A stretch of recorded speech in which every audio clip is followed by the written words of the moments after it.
जळगावच्या चाळीसगाव तालुक्यातील पाटणा देवी परिसरात मुसळधार पाऊस झालेला आहे। मुसळधार पावसामुळे डोंगरी नदीला मोठा पूर आलाय। पाटणा निवासींनी चंडिका देवीच्या दर्शनासाठी गेलेले अनेक भाविक या पुरामध्ये अडकून पडले। नदीला पूर आल्याने दर्शनासाठी आलेले असंख्य भाविक अडकल्याची माहिती मिळते।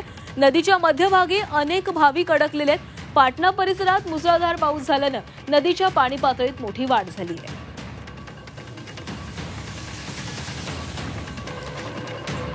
तर जोरदार पावसामुळे डोंगरा नदीला पूर आलेला आहे। चंडिका देवीच्या दर्शनासाठी गेलेले भाविक या पुरामध्ये अडकलेले आहेत। नदीला पूर आल्याने अनेक भाविक या ठिकाणी अडकल्याची माहिती मिळते।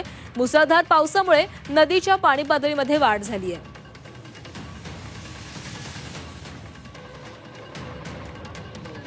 तर आपण हे दृश्य पाहतोय, पाटणा देवी परिसरामध्ये हा मुसळधार पाऊस झालेला आहे आणि याच परिसरातील चंडिका देवीच्या दर्शनासाठी गेलेले अनेक भाविक या नदीच्या पुरामध्ये अडकलेले होते आणि त्यांना वाचवण्याचं देखील म्हणजे त्यांना सुखरूप बाहेर काढण्याचा देखील प्रयत्न करण्यात आले। पाटणा देवी परिसरात हा मुसळधार पाऊस झालेला आहे आणि याच पावसामुळे डोंगरा नदीला पूर आलेला आहे।